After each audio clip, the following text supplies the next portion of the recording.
வலைகள் கிழியத்தக்க, படவுகள் அமிழத்தக்க, கூட்டாளிக்கு கொடுக்கத்தக்க மீன்கள் காண்போம்.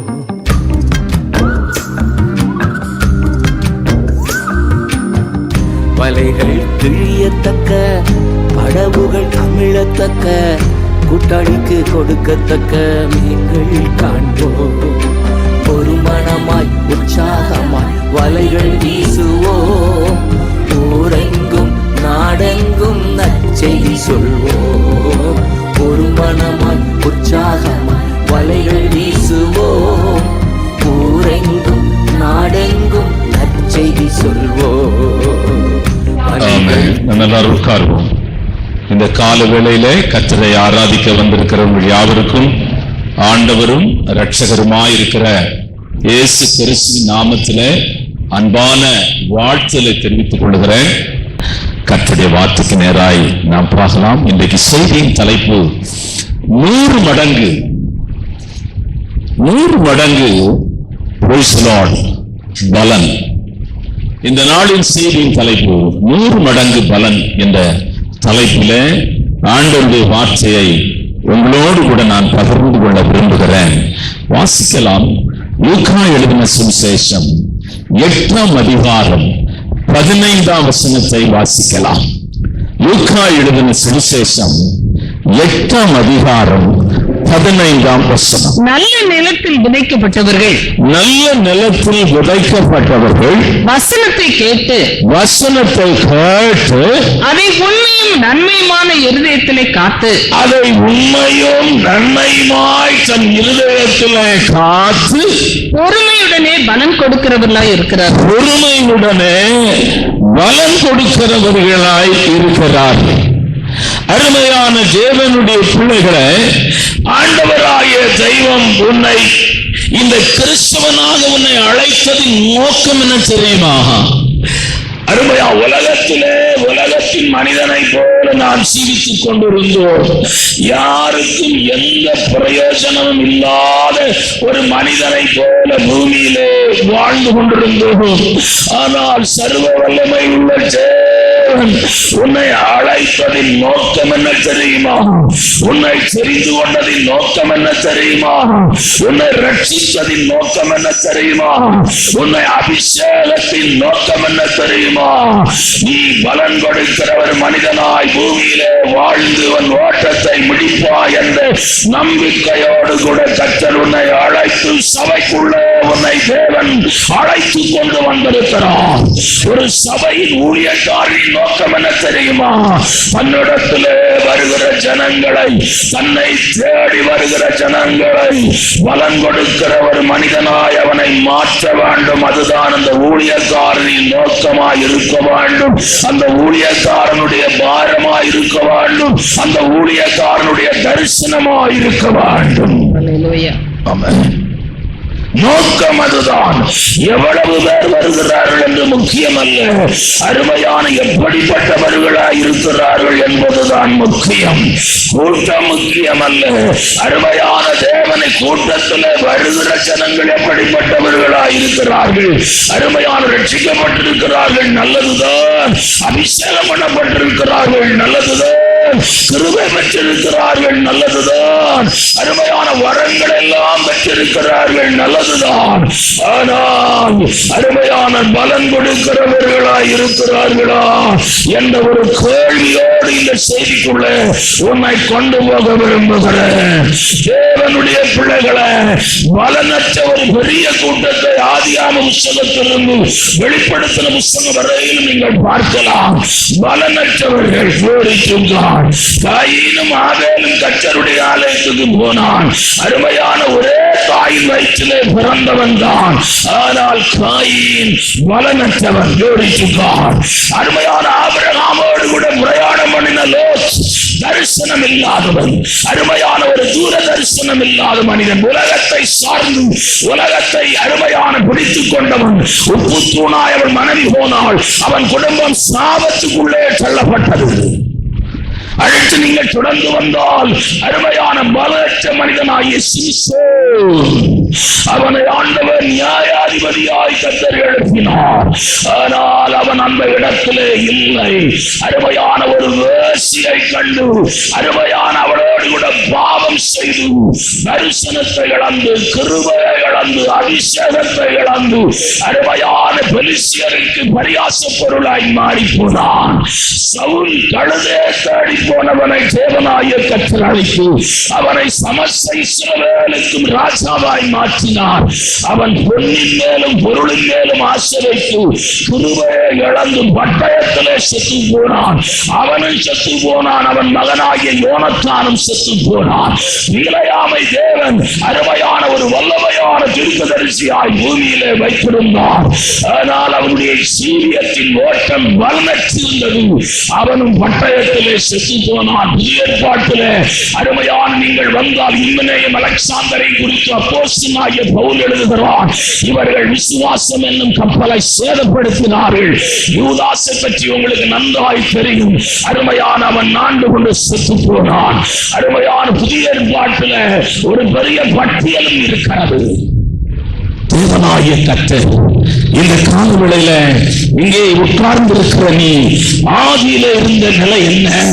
இன்றைக்கு உன்னுடைய ஆவிக்குரிய நிலை என்ன? ஆதியிலே இருந்த அந்த அக்கினி எங்கே? ஆதியிலே இருந்த அந்த அபிஷேகம் எங்கே? ஆதியில் இருந்து இயேசுவோடு கூட இருந்த அந்த அன்பு எங்கே? ஆதியில் இருந்த தரிசனம் எங்கே?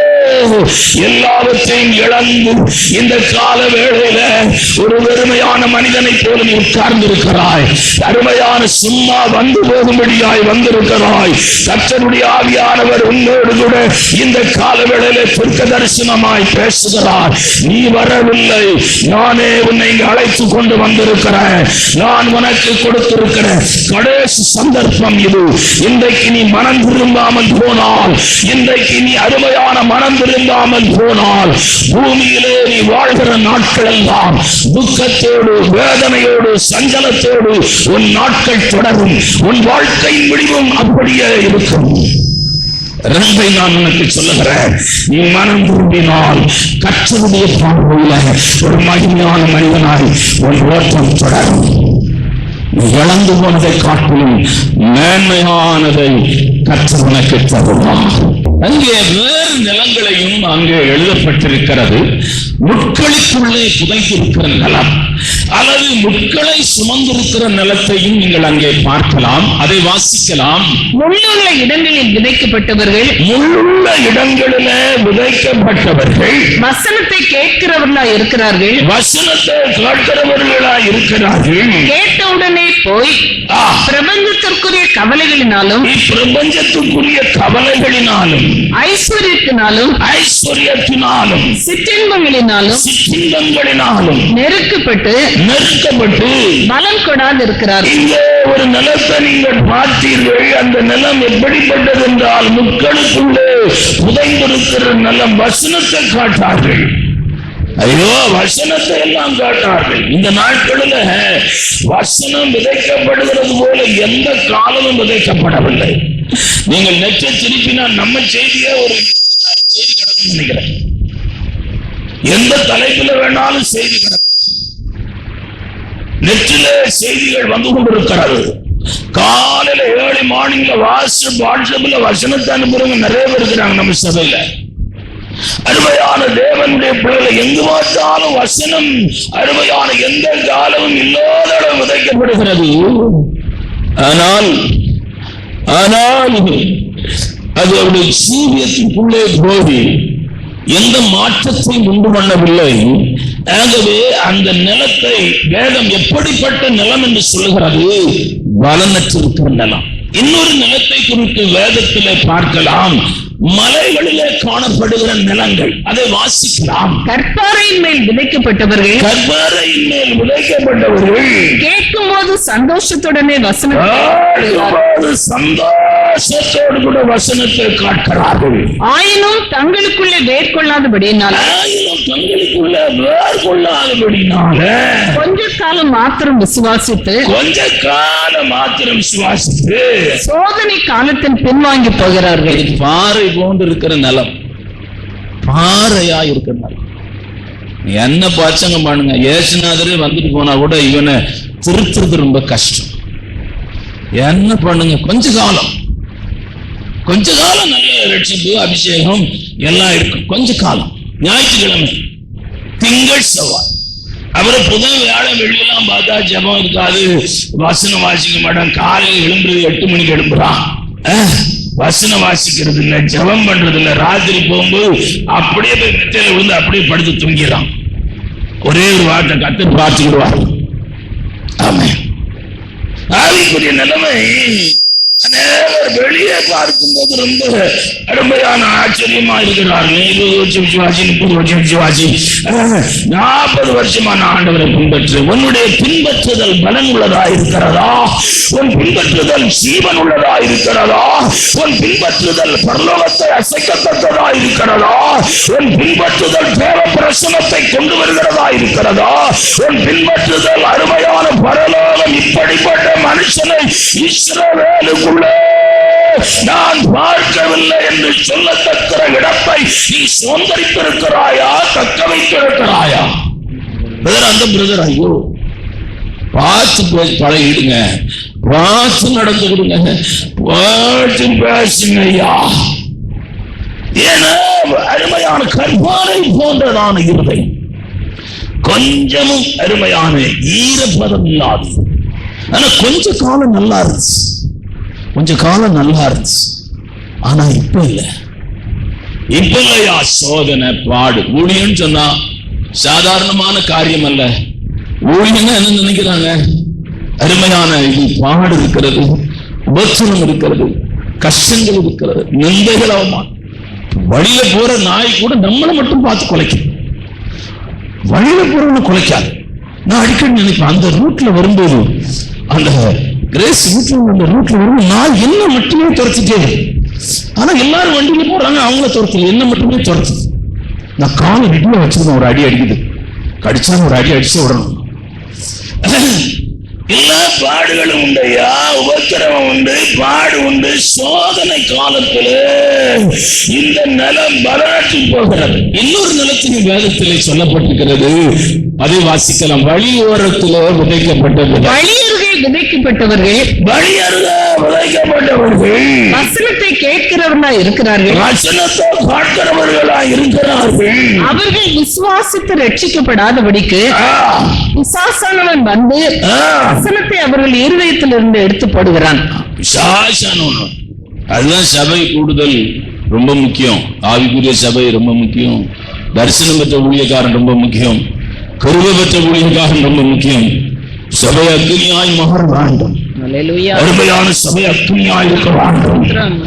அருமையான சபைக்குள்ளே ஒருவன் வரும்போது அவன் அக்னி மீது பற்றி எறிய வேண்டும். தேவனுடைய பிள்ளைகளை இது பொழுதுபோக்குகிற இடம் அல்ல, எமோஷனாக இடம் அல்ல. சென்னை பட்டணத்தை எல்லாம் என்ன பண்ணாங்க, லைட் எல்லாம் அடிச்சு, மியூசிக் எல்லாம் அடிச்சு, பாட்டை பாடி ஜனங்க எத்தோ ஆடு மாடு வருகிறது போல ஜனங்க வந்து போகிறார்கள். அவர்களுக்குள்ளே ஒரு உணர்வு இல்லை, அவர்களுக்குள்ளே ஒரு பாரம் இல்லை, அவர்களுக்குள்ளே ஒரு தரிசனம் இல்லை. இல்ல, எதுவுமே இல்லை. எல்லாம் சென்னை பண்றதெல்லாம் டான்ஸ் ஆடுற சபையாய் மாறி, டான்ஸ் ஆடு. கடைசி நாள், அதை மட்டும் புரிஞ்சுங்க. நீங்க வாழ்கிற நாள் இப்படிப்பட்ட பெந்தெகோஸ்தே சபைகள் கடைசி நாள். ஊழியக்காரனை பார்த்து அவன் ஊழியக்கார மாதிரியா தெரியும், ஸ்டெப் கட்டி வெட்டிங்க, அதை வெட்டி இதை வெட்டி பெல்ட் கைத்தும் போட்டுட்டு எப்படியா இருக்கிறான். அவனை பார்த்தா காலேஜ் பசங்க கூட நல்லா இருக்கிறான், வேலைக்கு போறவன் நல்லா இருக்கிறான். அவனை பார்த்து அவன் மூஞ்சி ஆடையும் பாருங்க. ஆனா அவனை 1000 பேர் பின்பற்றாங்க. அதுதான் கடைசி நாள். ஒரு ஊழியக்காரனை அடையாளம் கண்டுகொள்ளத்தக்க கூட அறிவு விசுவாசிகளுக்குள்ள இல்லை. அவங்க சொந்த காரியங்களில் ஜனங்கள் ரொம்ப விழிப்பாயிருக்கிறார்கள். இந்த நாளில் காலவேளை ஆராதனையில கர்த்தருடைய ஆவியானவர் உன்னோடு கூட இடைப்பட்டுக் கொண்டிருக்கிறார். வழியோரத்திலே விதைக்கப்பட்ட விதை அருமையான பறவைகள் காத்திருக்கும். அருமையான அதை கொண்டு போகும்படியாய் சத்துரு கழுகு பறக்கிறது போல சபையின் மேல் பறந்து வருகிறார். அருமையான பலனற்றவர்கள், அருமையான வளராதவர்கள், ஜீவன் இல்லாதவர்கள் விசுவாசத்தை அவன் கவிக்கொண்டு போய்விடுவான். இந்த நாளில் கால வேளையில நீங்கள் பலனற்றவர்களாய் மாற வேண்டும் என்ற செய்திக்குள்ளே உங்களை அழைத்துக் கொண்டு போகிறேன். ஆதியாகம புத்தகம் 26ஆம் அதிகாரம் 12ஆம் வசனத்தை வாசிக்கலாம். ஈசாக்கு அந்த தேசத்திலே விதை விதைத்தான். கர்த்தர் அவனை ஆசீர்வதித்ததினால் ஆமென். ஓ, கர்த்தருடைய சபையிலே நாட்டப்பட்டவர்கள் எப்படி இருப்பார்கள் தெரியுங்களா? கேதுரு மரத்தை போடுவார்கள், பலம் கொடுக்கிறவர்களாக இருப்பார்கள். ஒரு ஆண்டுடைய பிள்ளையோடு கூட பேசும்போது அருமையான தேவ பிரசன்னம் அவனை சென்னையில் இருக்கும்போது தூத்துக்குடி மாவட்டத்திலிருந்து ஜனங்க போவாங்களா, திருநெல்வேலியிலிருந்து போவாங்களா, ரொம்ப பிஸியா இருப்பாரு. அவங்க கேட்பாங்க, அவங்க பார்க்க முடியாது ஐயா, ஒரே ஒரு நிமிஷம் இந்த பார்த்து பேசி ஒரு ஜெபம் போயிடும்.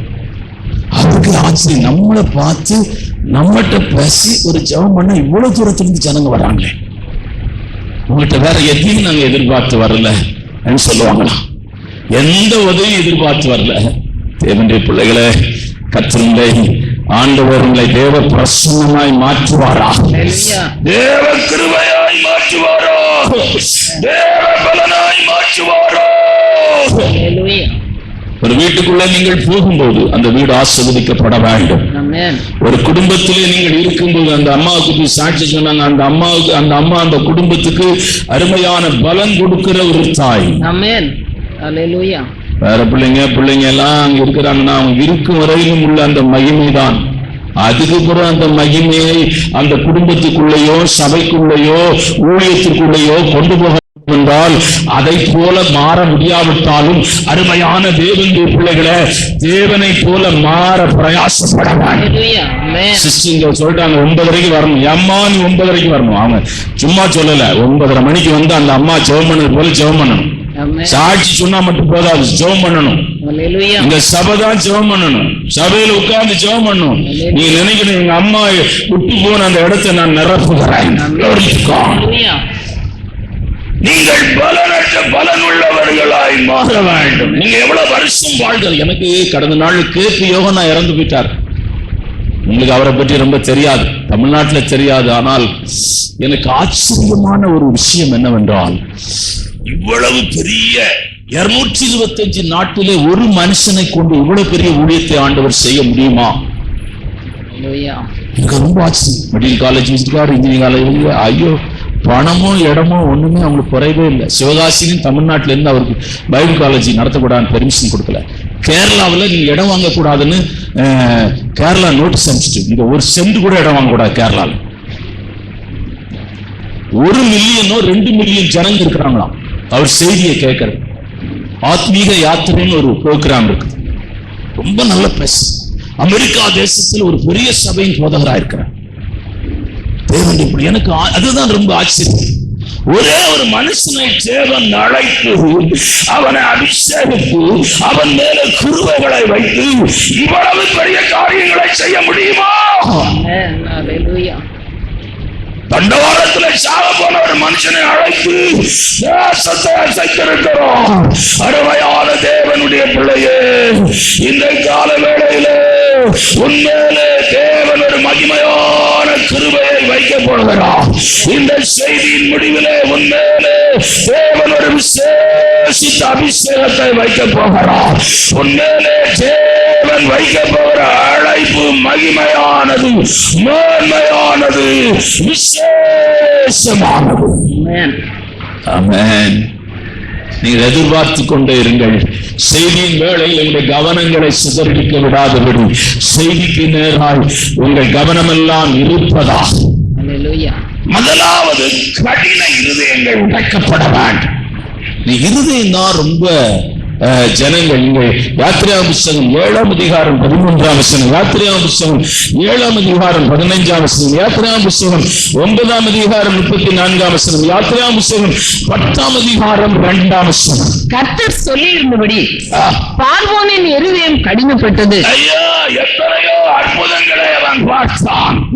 ஆண்டவர் மகத்தான அற்புதங்களை எதிர்ப்பிலே ஆண்டவர் செய்தார். அவர்களை குறித்து அவன் கேள்விப்பட்டதெல்லாம் மகத்தான அற்புதங்கள். மோசே கோலை போட்ட பாம்பாகுது, கையை நீட்டின குசுரகமா மாறு. அவன் பயங்கரமான அற்புதங்களை செய்யறான். ஆனாலும் ஜனங்க இருதயத்தை கடினப்படுத்தியதான். எவ்வளவு அற்புதம் அவன் வாழ்க்கையில் செய்திருக்கிறார். அவன் டிராவல்ல அவன் கூட இருந்திருக்கிறார், அவன் குடும்பத்தை நடத்தியிருக்கிறார், அவன் பிள்ளைகளை நடத்தியிருக்கிறார், எல்லாம் நடத்தியிருக்கிறார். திரும்பி பார், திரும்பி பாரு ஐயா. உன்னை இந்த பூமியில் யாத்திரையிலே கர்த்தர் நடத்தின பாதைகளை நீ காண முடியும். நம்மை அழைத்து எவ்வளவு மேன்மையான காரியங்களை செய்திருக்கிறாரே. நாம் இருந்த இடம் எப்படி இருந்தது?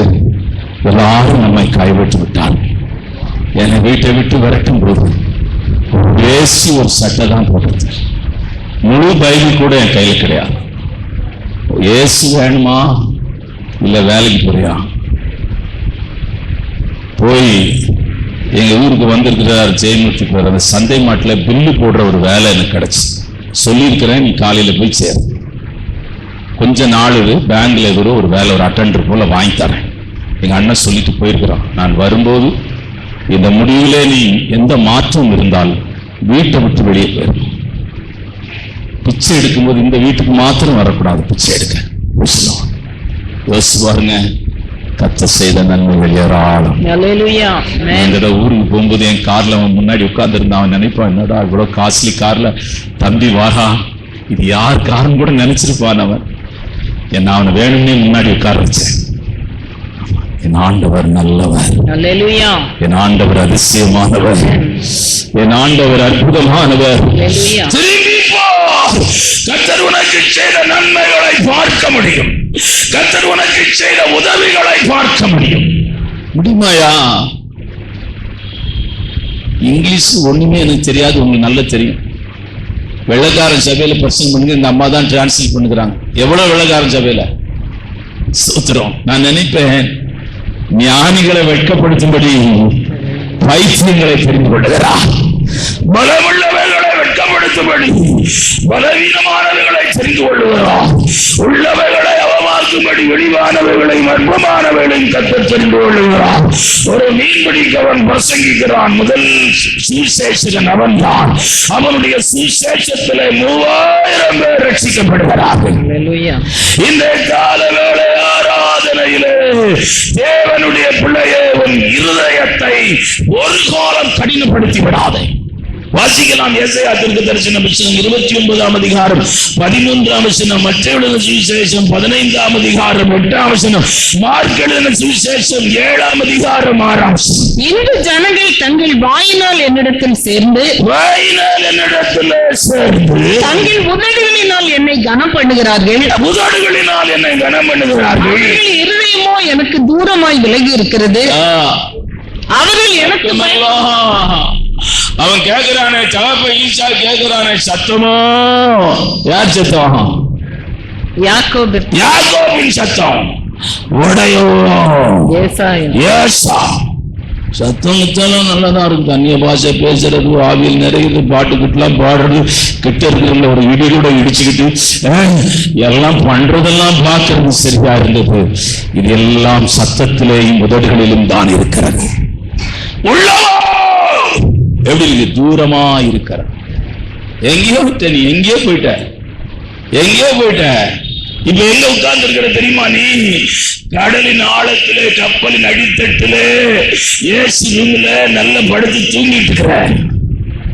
ஆனா வெளியே கொந்தளிக்கிறாங்க, அலை கொந்தளிக்கிறது, காற்று அடிக்கிறது, ஜனங்கள் அவர்கள் சத்தமிடுகிறார்கள். ஊழியக்காரன் எங்க படுத்திருக்கிறான் தெரியுமா? கப்பலின் அடித்தட்டில படுத்திருக்கிறான். ஆமென். தரிசனம் பெற்றவன், கிருபை பெற்றவன், தேவ பிரசன்னத்தை அனுபவித்தவன், தேவனுடைய மகிமை அனுபவித்தவன் கப்பலின் அடித்தட்டிலே படுத்திருக்கிறான். இன்னொருத்த எங்க படுத்திருக்கிறான் தெரியுமா? குகைக்குள்ள படுத்திருந்து போதும் ஆண்டவரே என் ஆத்மாவை எடுத்துக் கொள்ளும் என்று சொல்லிக்கிறான். நிறைய குடும்ப பிரச்சனை ஆயிடுச்சு, பிள்ளைங்க பிரச்சனை ஆயிடுச்சு, மனைவி பிரச்சனை ஆயிடுச்சு, புருஷன் பிரச்சனை ஆயிடுச்சு, சரீரத்துல வியாதி வந்து போச்சு, அருமையான பலவீனம் வந்து போச்சு. இப்ப எல்லாம் ஒடுங்கி போய் எங்கேயோ படுத்திருக்கிறார். இயேசு கிறிஸ்துவின் வல்லமை இந்த காலவேளையில இவனை தொடுவதாக. இந்த காலவேளையில ஒரு முறையாய் உயிர்ப்பிக்கப்படுவாயாக. இயேசுவின் வல்லமை இப்பொழுதே இறங்குவதாக. ஒரு வசனம் என்ன பண்ண உணர்வு இல்லாத அவருடைய இருதயம். நீங்கள் ஏசாயாவிற்கு தரிசன புத்தகம் 44ஆம் அதிகாரம் 18ஆம் வசனத்திலே வாசிக்கலாம். அறியாமலும் உணராமலும், நீங்க அறியாமலும் உணராமலும் அப்பதான் இருள் அடைஞ்சிருக்கு. ஏசாயாவிற்கு தரிசன புத்தகம் 31ஆம் அதிகாரம் 1ஆம் வசனம், ஏசாயாவிற்கு தரிசன புத்தகம் 41:19 வாசிக்கலாம். 41:19 வாசிக்கலாம். வனாந்தரம் செழித்து வனாந்தரத்திலே காதர் மரங்களையும் சித்தி மரங்களையும்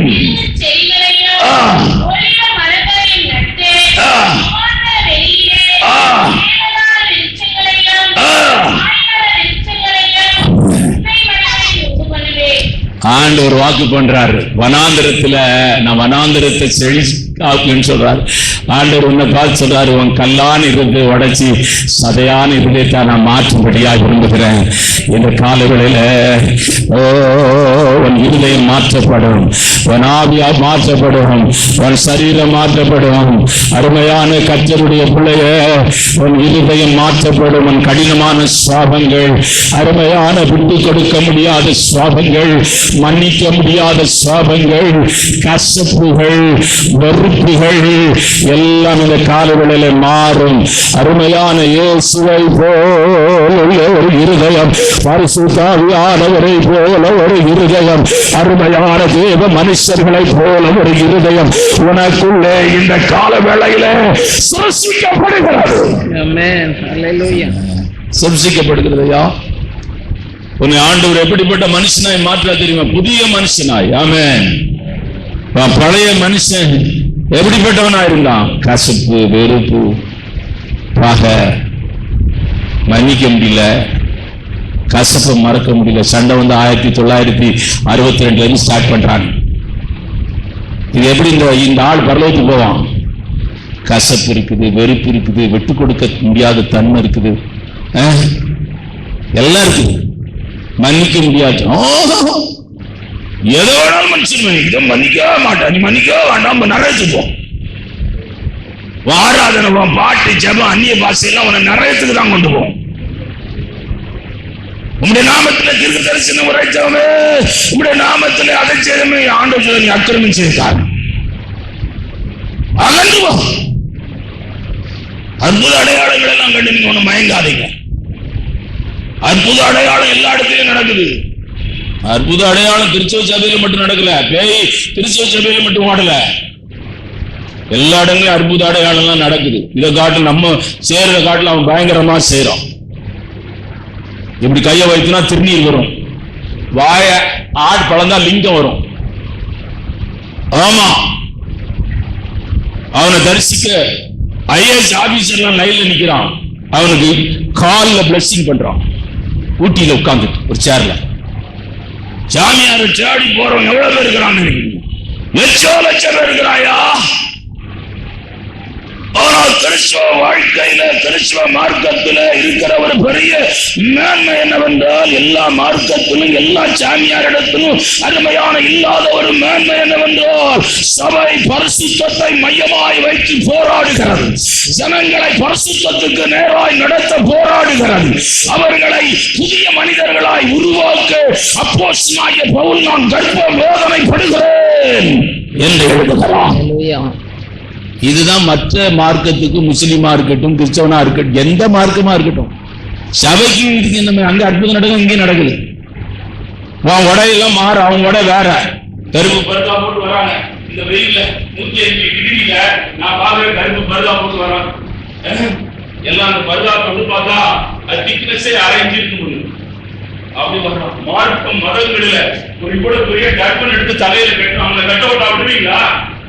அம்மா அவங்க கட்ட விட்டா விடுவீங்களா? பெரிய கர்ப்பனை கட்டிட்டு அவ்வளவு நாகரீகமான தேசத்துல போனாலும் முதல் இறைக்கு மட்டும் ஒரு கர்ப்பம் கட்டிட்டு வரலாம். ஆச்சரியமா மதத்தை மாற்றலையா? வேலைக்கு போனாவோட மதத்தை மாற. நம்ம ஆளுங்க எங்கெங்க மாறாங்களோ அங்கங்க பச்சந்தியா மாறிடும். நம்ம ஆளுங்க எங்கெங்க போறாங்களோ அங்கங்க அப்படி அப்படி மாறிடும். சோத்திரம். ஐயரை போய் பாருயா, கோமணம் பாய்ச்சிட்டு வராயா. எல்லாம் சும்மா சாதாரண படிச்சோம் இல்ல, எல்லாம் ஹை எஜுகேட்டடுங்க. ஐயருங்கெல்லாம் ஹை எஜுகேட்டடுங்க. ஒரு சட்டை போடல, ஒரு நூலை போட்டு வராயா. நம்ம ஆளுங்க இப்படியா வர்றாங்க? நம்ம ஆளுங்க சபைக்கு எப்படி வர்றாங்க? அப்படியே வந்தாலும் இவன் மேல என்ன இறங்கும்? என்னையா இறங்கும்? என்னையா சபை? என்னையா ஊழியம்? என்னையா கிறிஸ்துவம்? இவன் சொல்றான் அவன் நரகத்துக்கு போவாங்கிறான். நீ பாதாள நரகத்துக்கு போவ. ஆமென். ஸ்தோத்திரம். அல்லேலூயா. பாதாள இன்னொரு பாதாளம் அங்கதான் நீ போவ. ஏன்னா உனக்கு வசனம் பரிசுத்தப்படுகிறது. உனக்கு தேவனுடைய வார்த்தை பிரசங்கிக்கப்படுகிறது. அல்லேலூயா. ஆமென். கட்சியில சேர அப்படின்னு தானே நினைக்கிறீங்க? அவன் போட்டு சட்டையை பார்த்தீங்கன்னா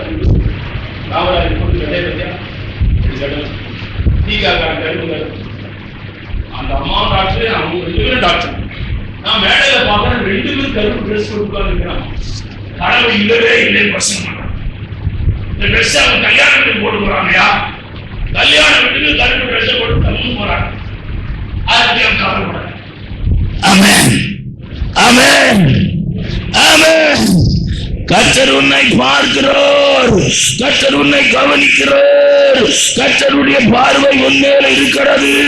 உன்னை ஆண்டவர் மாற்ற பலமுறை போராடி இருக்கிறார். பலமுறை எச்சரித்திருக்கிறார். பல செய்திகள் உன்னை நோக்கி வருகிறது. ஆனால் உன்னை மாற்றிக்கொள்ள உனக்கு விருப்பம் இல்லை. நீ மாற்றிக்கொள்ள விரும்பும் போது அவர் உன்னை மாற்ற விருப்பமற்றவராய் போய்விடுவார். உன்னை மாற்றிக்கொள்ள நீ விரும்புகிற ஐசியா இருக்கும். அங்கே தொங்கும்.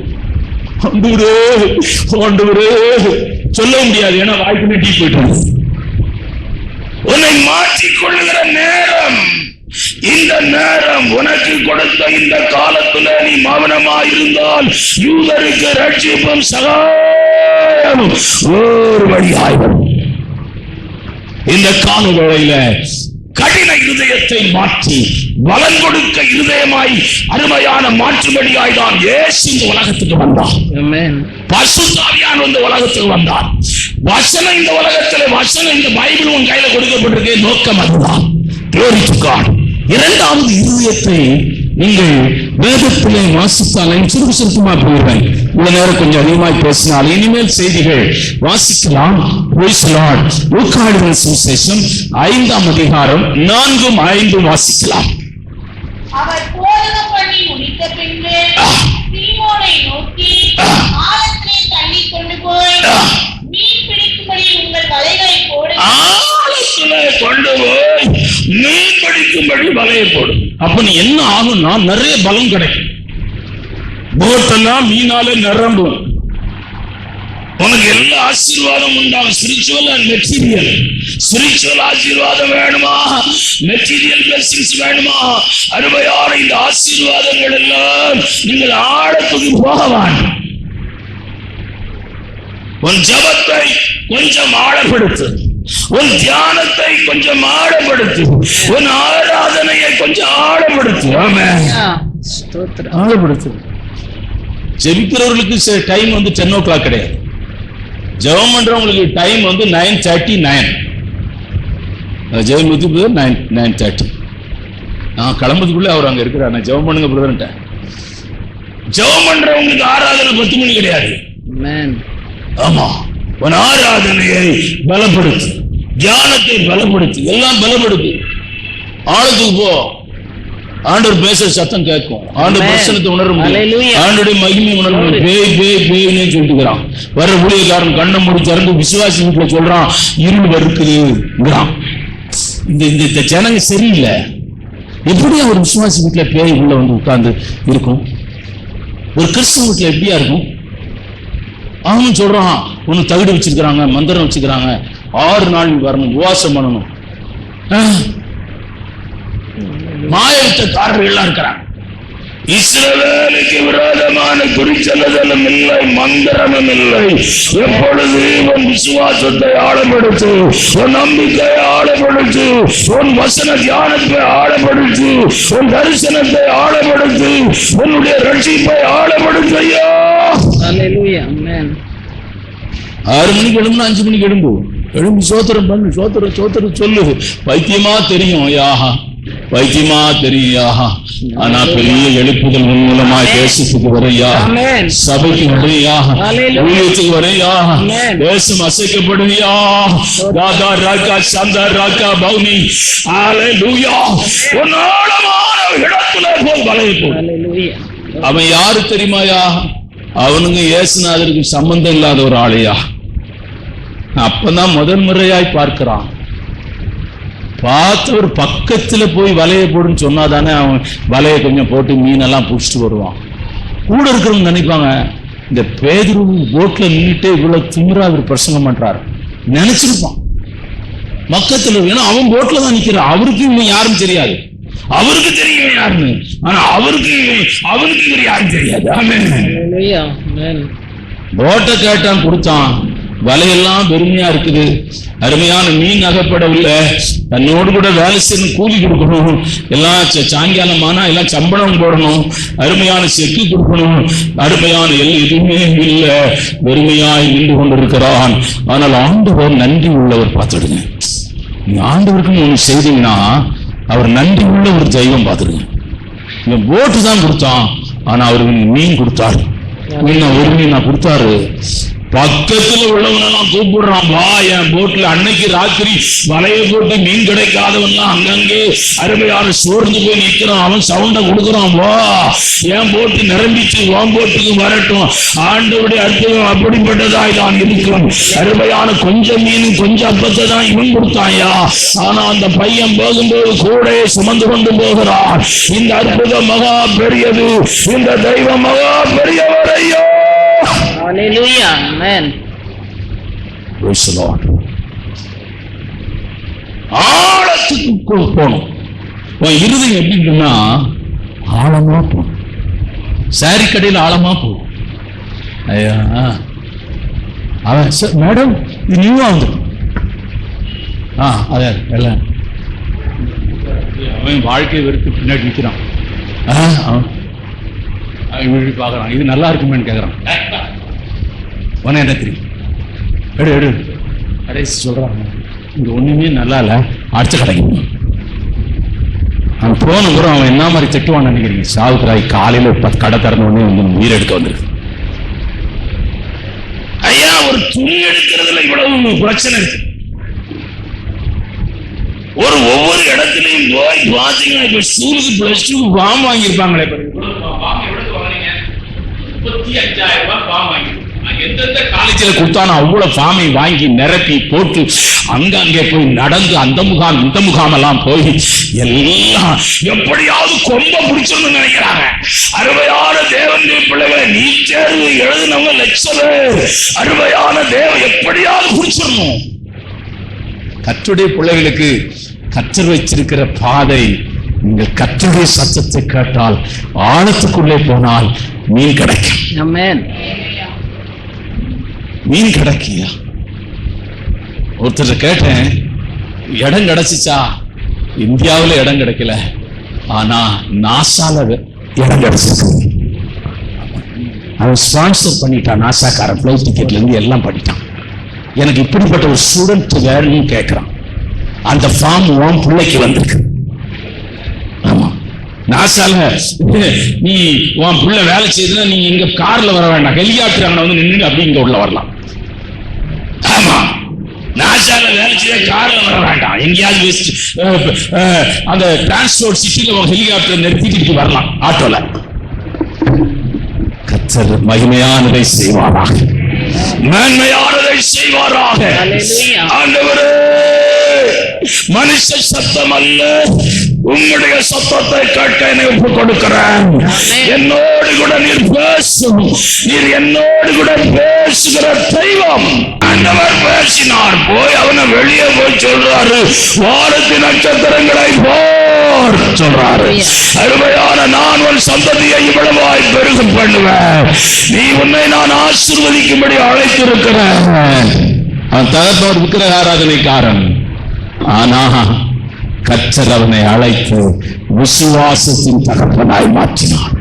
கர்த்தர் அவனை அழைத்து ஆசீர்வாதத்தின் தகப்பனாய் மாற்றினார். கர்த்தர் அவனை அழைத்து அவனை ஒரு தீர்க்கதரிசியாய் மாற்றினார். கர்த்தர் அவனை தெரிந்து கொண்டு ஒரு மகிமையான பாத்திரமாய் தேவன் மாற்றினார். Glory to God. தேவ சத்தம் கேட்கிற ஒரு இருதயம். மாம்சம் பேசும், பிசாசும் பேசும், தேவனும் பேசுவார். உனக்கு என்ன பிரச்சனை? பிரச்சனை என்னையா? ஏதோ சத்தம் கேட்குது பாச, சத்தம் கேட்குது பாச. தேவ சத்தமா? பிசாசு பேசுறானா? மாம்சம் பேசுறா? ஆமா, தேவ சத்தம் கேட்டு பழகி ஆரம்ப நாட்களிலே வசனம் பேசினால் தேவன் பேசுகிறார் என்று புரிந்து கொள். ஆமென். வசனம் பேசலைன்னா ஆரம்ப நாட்கள் நீங்க வளர வளர வளர நீங்க என்ன ஆண்டவரை பார்த்து கேட்டாலும் கிளீனா பேசுவார். ஆமென். ஆனா ஆரம்ப நாட்களில் நீங்க அப்படி ஒரு பயிற்சி எடுக்க கூடாது. ஆரம்ப நாள் அப்படி ஒரு எக்ஸசைஸ் சில சமயங்களில் உங்களை தவறான பாதையில நடத்திவிடும். ஆமென். மூன்றாவது இடத்துக்கு உங்களை அழைத்துக் கொண்டு போகிறேன். மூன்றாவது இடம், அருமையான கர்த்தருடைய பிள்ளைகளை, இந்த நல்ல நிலம் மாற வேண்டும் என்றால் அந்த நல்ல நிலத்துக்கு ஆகாரம் கர்த்தருடைய வசனம். அதுதான் நான் கொஞ்சம் அழுத்தமா சொல்ல மறந்துட்டேன். கர்த்தருடைய வசனம் ஆழத்துக்கு போகணும்னு சொல்ற அந்த நிலம் வசனம் தான். அந்த வேறு அடியில் இருக்கு பாருங்க, மரத்திருக்கிற வேருக்கு உரம். இரண்டாவது அடியில் இருக்கிற வேருக்கு தண்ணீர். 100 மடங்கு பலனை கொடுக்க வேண்டும் என்றால் வசனம் வேணும். 100 மடங்கு பலனை கொடுக்க வேண்டும் என்றால் தண்ணீர் வேணும். தண்ணீர் பரிசுத்த ஆவியானவர். நீங்கள் வாசிக்கலாம் ஏசாயா தீர்க்கதரிசன புத்தகம் 44ஆம் அதிகாரம் 3ஆம் வசனத்தை வாசிக்கலாம். தாகமுள்ளவன் மேல் தண்ணீரையும்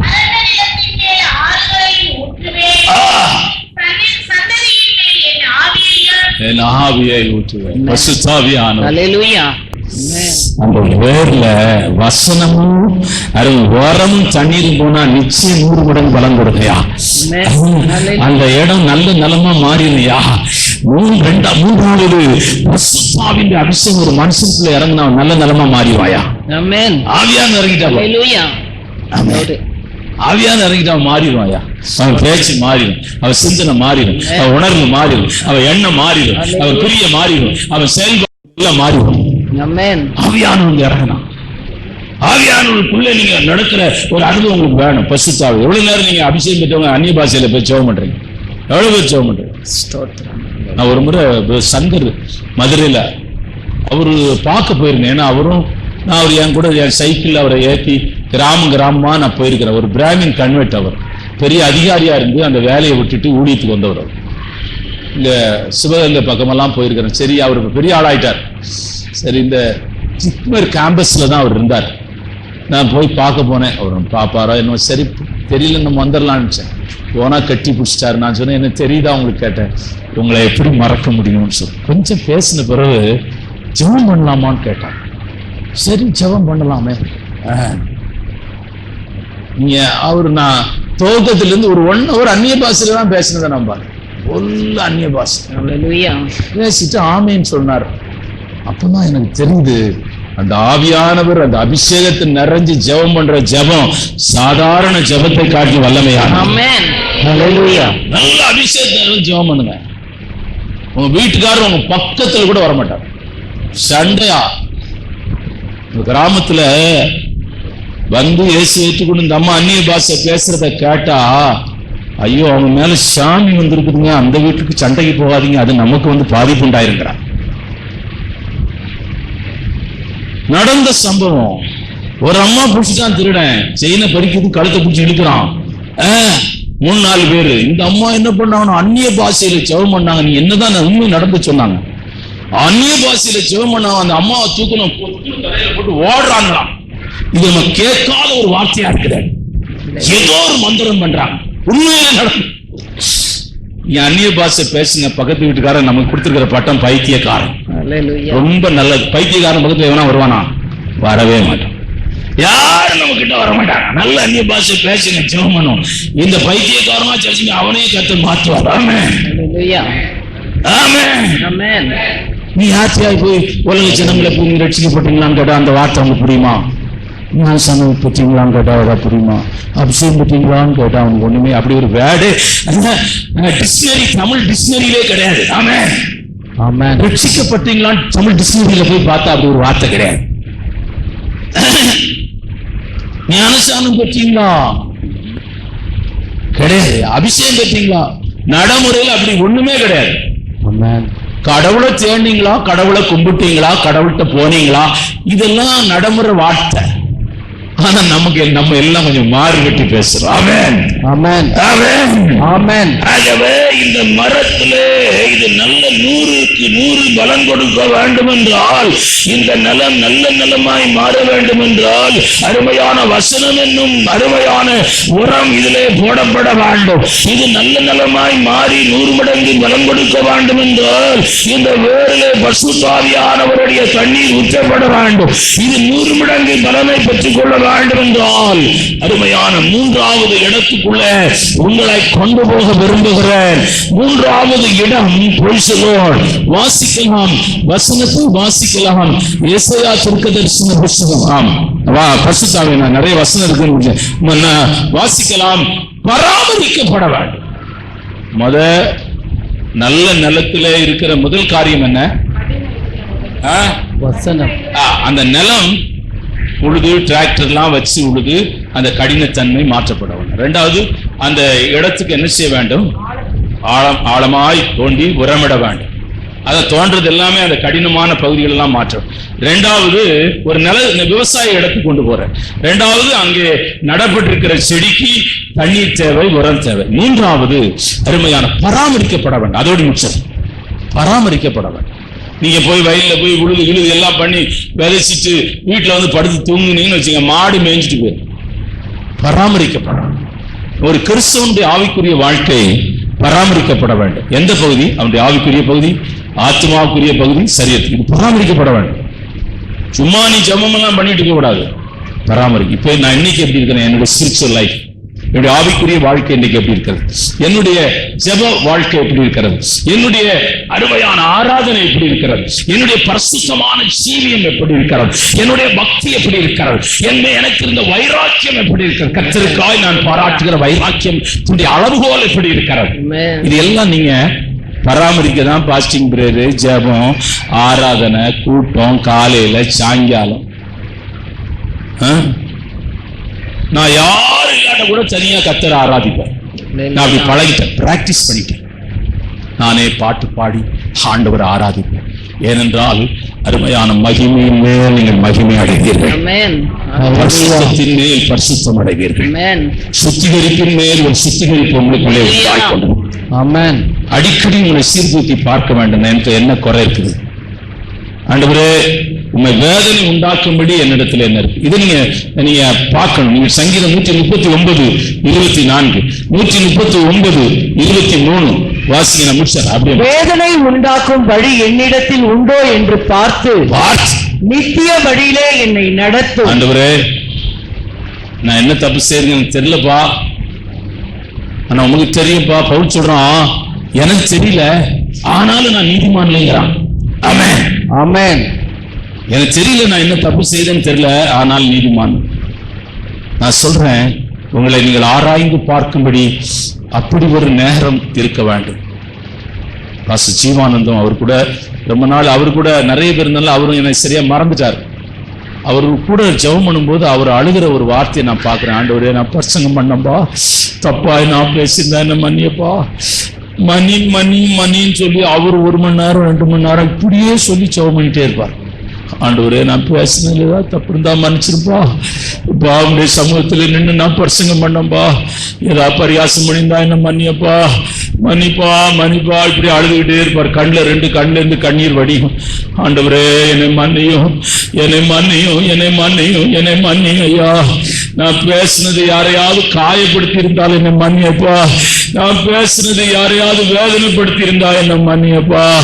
இப்படி ஒரு உணர்வுள்ள இருதயம் வேணையா. Hallelujah. Amen. நீ செய்யாத ஒரு தப்பு நீ செய்றேன்னு சொல்றான். ஸ்தோத்திரம். ஆமென். அதை ஏற்றுக்கொள்ளுகிற இருதயம் வேண்டும். அவன் கேட்கிறானே, இவ்வளவு குற்றம் மேலே சொல்லுகிறாரே, நீ பேசாமல் இருக்கிறாயே, உன்னை விடுதலையாக்க வல்லமை என்னிடத்தில் இருக்கிறது கேட்கிறான். அவனுக்கு அதுக்கும் பேசல. ஆமென். ஆமென். தப்பு செய்தாங்க, பேசுறாங்க. பொதுவா நீ பேசாம இருந்தா தப்பு உறுதியாக்கப்படும். உறுதியாக்கப்பட்டாலும் சோத்திரம். ஆமென். ஹல்லேலூயா. தப்பா நினைச்சாலும் சோத்திரம். Amen. அவங்க என்ன நினைச்சாலும் சோத்திரம். Hallelujah. அவங்க என்ன நினைக்காம போனாலும் சோத்திரம். Stotram. எல்லாத்துக்கும் சோத்திரம். Amen. இந்த இடத்துக்கு வந்துடணும். ஆமென். Hallelujah. இந்த சத்தமெல்லாம் நீ போட்டா நீ மாறணும். ஆமென். Hallelujah. இதெல்லாம் ஊல மாறு. அப்படி சொல்லிட்டாங்களே, இப்படி சொல்லிட்டாங்களே, இப்படி வச்சுட்டாங்களே, இப்படி வச்சுட்டாங்களே, நான் நினைக்கவே இல்லை. இந்த பாஸ் ரொம்ப மோசம். அதுக்கு நான் என்கிட்ட வந்தா சோத்திரம். பாஸ் மோசம், சோத்திரம். ஆமென். நல்லவரே இல்லை இவரு. சோத்திரம். ஆமென். Hallelujah. நல்லவரே இல்லை. நீங்க சொல்லுகிறதே உண்மை. ஆமென். Hallelujah. நீங்க எல்லாவற்றையும் கர்த்தரைதான் பார்க்கணையா. அவங்க என்ன நினைப்பாங்களோ, இவங்க என்ன நினைப்பாங்களோ, அவங்க என்ன பேசுவாங்களோ, இவங்க என்ன பேசுவாங்களோ, அவங்க என்ன யோசிப்பாங்களோ, இவங்க என்ன யோசிப்பாங்களோ, இப்படியே நீ சிந்திச்சா கடைசி உனக்கு பிடிக்கிறது நீ பைத்தியம் பிடிக்கிற வார்டுக்கு தான் போகணும். டாக்டர் சொல்லுவாரு, நீ நல்லதே யோசி, நல்லதே நடக்கும், இதுதான் மாத்திரை போ. நான் ஒரு வருஷமா இதை பிரசங்கம் பண்ணிட்டு இருக்கிறேன். இதை கேட்க மாட்டாங்க. அந்த ஆள் சொல்லி அனாசின் மாத்திரை ஒரு 4 மாத்திரையை கொடுத்து இதை காலையில போட்டு தூங்கு. ஐயோ, ஆஸ்பத்திரி போன நல்லா வச்சு பாஸ்டர் சாட்சி. நான் 2 வருஷம் 3 வருஷமா இதை தான் பேசிட்டு இருக்கிறேன். ஆமென். ஹல்லேலூயா. தேவனுடைய பிள்ளையே, இந்த கால வேளையில உன்னை எப்போதும் கர்த்தருடைய சமூகத்திலே சீர்படுத்து. அப்பொழுது என்ன ஆகும் என்றால் நல்ல நிலமாகி மாறி விடுவாய். அருமையான தேவனுடைய பிள்ளையே, இஸ்ரவேலுக்கு ரதமும் குதிரை வீரருமாய் இருந்தவரே என்று எலியாவினுடைய சடலத்தின் மேல் விழுந்து அழுதார்கள். எலிசாவின் சடலத்தின் மேல் ராஜா விழுந்து அழுகிறான். இஸ்ரவேலுக்கு நீ ரதமும் குதிரையுமாய் இருந்தாய். பலன் கொடுக்கிற மனிதனாய், அருமையான பலனை உண்டு பண்ணுகிற மனிதனாய், பலனாய் அருமையான இந்த உலகத்திலே வாழ்கிற மனிதனாய் கர்த்தர் உன்னை மாற்றுவாராக. அப்படியே நாம் செபிக்கலாம். எல்லா கர்த்தரை ஸ்தோத்திரம் என்று கரங்களை தட்டி கர்த்தர் பேசின எல்லா வார்த்தைகளுக்காய் கர்த்தரை ஸ்தோத்திரம். மிகுந்த பலன் கொடுக்கிறவர்களாய் கர்த்தர் மாற்றுவாராக. மிகுந்த பலனை தேவன் உனக்குள்ளே உண்டாக்குவாராக. மனுஷீகம் அழிந்து ஆவிக்குரிய சீனியம் விளங்குவதாக. தேசத்துக்கு நீங்கள் ஆசீர்வாதமாய் மாறுவீர்களாக. சபைக்கு ஆசீர்வாதமாய் மாறுவீர்களாக. எல்லா கரங்களை தட்டி கர்த்தரை மகிமைப்படுத்தலாம். ஆவியானவரே, ஆவியானவரே, ஆவியானவரே, மகள் ஸ்தோத்திரம் ஐயா, ஸ்தோத்திரம் ஐயா. இந்த மாதத்தின் வாக்குத்தத்தம் மகிமையானது. ஹல்லேலூயா, ஹல்லேலூயா, ஹல்லேலூயா. மகிமையான வாக்குத்தத்தத்தை தேவனாகிய கர்த்தர் உங்களுக்கு கொடுத்திருக்கிறார். ஆமென். ஆசீர்வதிக்கிறேன். இயேசுவின் நாமத்தில் செபிக்கிறேன் பிதாவே. Amen. என் ஆத்துமாவே கர்த்தரை ஸ்தோத்திரி, என் முழுவதுமே பரிசுத்த நாமத்தை ஸ்தோத்திரி. என் ஆத்துமாவே கர்த்தரை ஸ்தோத்திரி, அவர் செய்த சகல உபகாரங்களை மறவாதே. Amen. கர்த்தராகிய இயேசு கிறிஸ்துவின் கிருபையும் பிதாவுடைய அன்பும் பரிசுத்த ஆவியானவருடைய அந்யோன்ய ஐக்கியமும் இந்த காலவேளை ஆராதனையில் வந்த ஒருவரோடும் விசேஷிதமாயிருப்பதாக.